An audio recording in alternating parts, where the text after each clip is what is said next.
Hello everyone, welcome to Palo Competitive Study. So today I am going to discuss about the conservation of momentum, centripetal force and centrifugal force, and various types of practical example we will discuss associated with this particular topics. Okay. So now just let's start it with conservation of momentum. So what is conservation of momentum? So basically the conservation of momentum is the outcome of Newton's second and third law. Okay. So basically what is conservation of momentum? Conservation of momentum is basically the outcome of Newton's second and third law. Okay. So in the external in the absence of external force, the momentum remains unchanged. If we do not apply the external force, then the momentum remains unchanged. That means momentum is same or fixed or constant, you can say. Okay.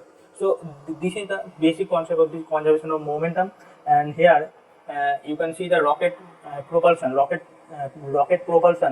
based on this principle of conservation of momentum. Okay.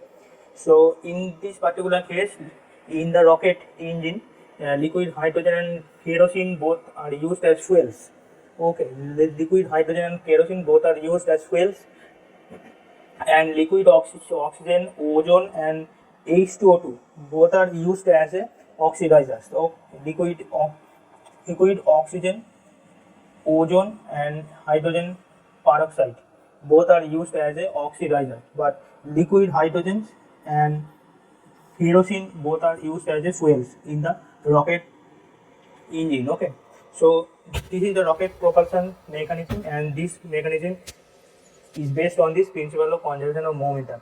So after that, so this is the all about this conservation of momentum.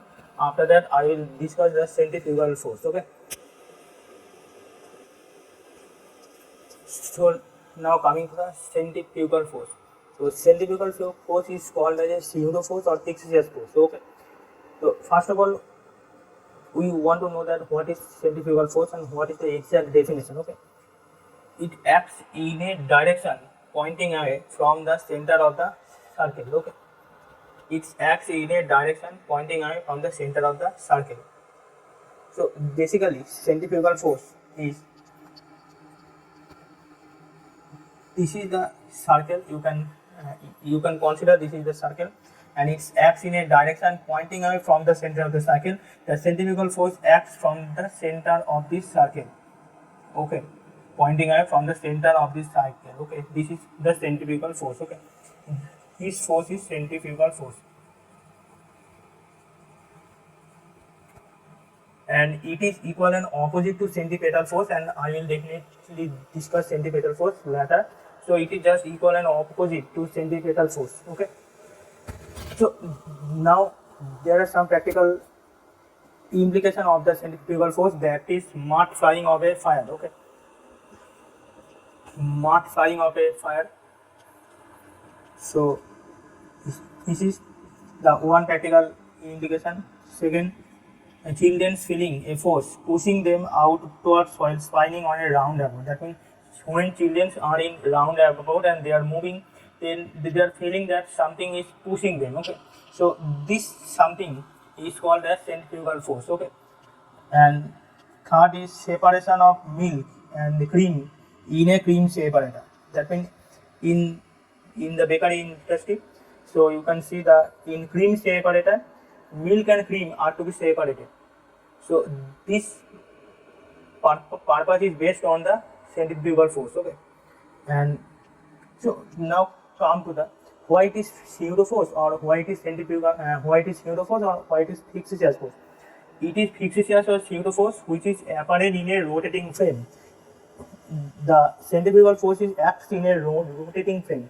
So for this, and which is apparent in a rotating frame. So that is the reason. For that reason, we can say that centrifugal force is called as a fixed force or pseudo force. Okay. So that is the all about this centrifugal force, and after that we will discuss the centripetal force. And this centripetal force is equal and opposite of this centrifugal force. Okay. So now coming to the centripetal force. Okay. So basically, centripetal force is what? Centripetal force is basically it is directed down the center of the circular path. That means it is directed down the center of the circular path. That means this is the circle, you can say this is the circle, and this is the circular path, and this is the center, and centripetal force is center towards the center direction. Okay, this is the centripetal force. This is the centripetal force. Okay, this is the centripetal force because the force direction is towards the center. So this is called the centripetal force. Okay.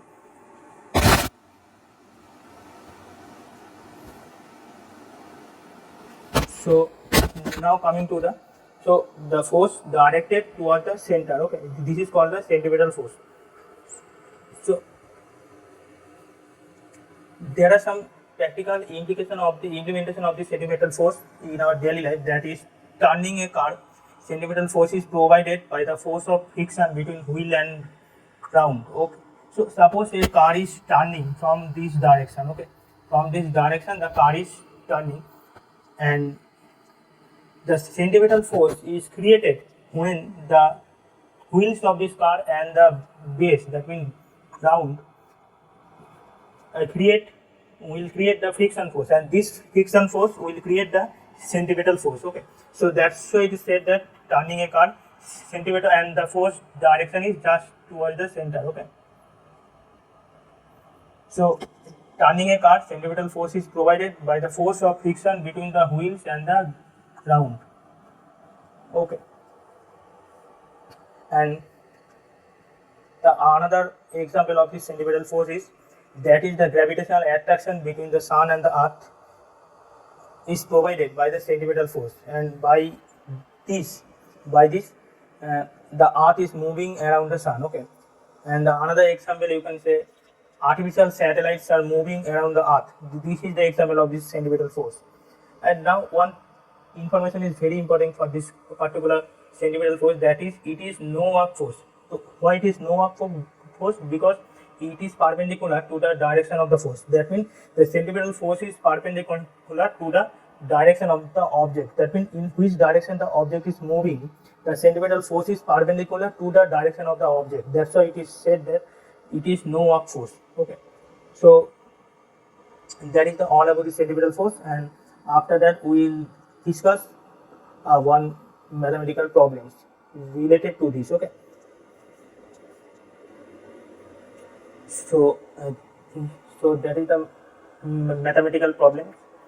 So what it is said? It is said that a bullet on penetrating 30 centimeter into a target loses its velocity by 50%. What additional distance will it penetrate into the target before it comes to the rest? That means when the bullet comes to the rest position, before this, what additional distance will it penetrate? This is my requirement. Okay, so this is our requirement. So first of all, so in this case we will use the formula, that is v square equal to u square plus 2fs. Okay, so v square equal to u square plus 2fs. So that means f means acceleration, s means distance, v velocity, u final velocity v, and u is initial velocity. That is all terminology. And losses is velocity by 50%. That means when the bullet, so a bullet on penetrating 30 cm to target. So this is our target. Okay, the bullet is penetrating from this position. Okay, so this is the 30 centimeter. Okay, so this is the 30 centimeter, and here it loses its velocity by 50%. That means when it is penetrated here, its velocity is losses by 50%. So that means, so when the bullet is here, so there is the initial velocity, and when it's penetrated, the velocity loses by 50%. That means the final velocity will loses by 50%. Okay, so final velocity equal to, so this is the initial velocity, and it loses by 50% and final velocity is 50% losses of initial velocity. So u into 50% loss means 50 by 100. So this is u by 2. This is our final velocity, because this is the initial velocity u equal to 0. But when it's starting to penetrate, that means the velocity is slightly increased, and when it is penetrated to the target, then the velocity is losses. That means the final velocity is 50% loss of the initial velocity. Okay, because there are particular two velocity, that is final velocity and initial velocity. So here we will put it, that is u square by 4 divided by u square plus 2f into h distance, that is 30 centimeter. So this is into 30. Okay, so here we will just 3u square by 4 equal to 2f into 30. So 3, 10 cancel out. So u square by 4 divided by 28. Now, so that is the result of this particular this part. So from here to here, from here to here, that is the result. Okay. Now the question said, what additional distance will it penetrate into the target before it come to the rest position? That means when the bullet starting to penetrate, when it's penetrate to the target, it becomes rest. But before become the rest position, what additional distance it will penetrate? Okay. So for this case,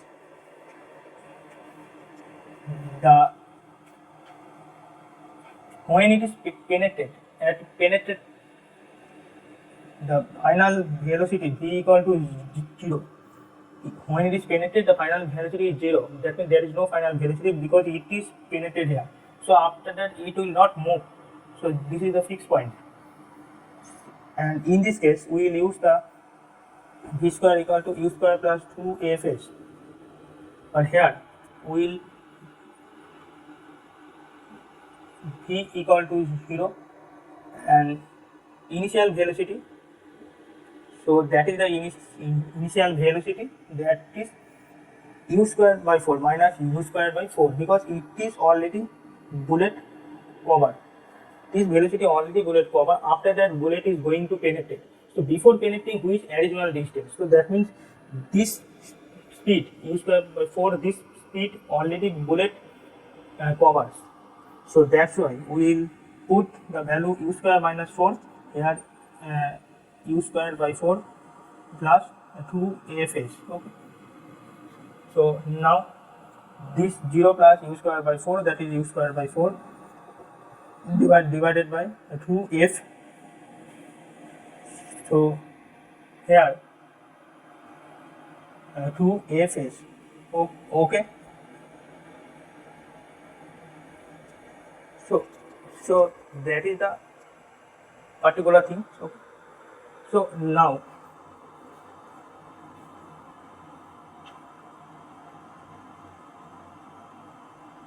here the u square by 4 equal to 28. Okay. So when the rock is when the bullet becomes to a rest position, that means v equal to 0, and we will apply this formula, that is v square minus u square equal to 2afs. So here v is 0 and u will put it the initial velocity, that is minus u square by 4, that is not a initial velocity, it is the final velocity which the velocity bullet already covered. So that is u square by 4 equal to 2afs. So u square by 4, we know the value of particular, this is 20f. So this is 20f equal to 2afs.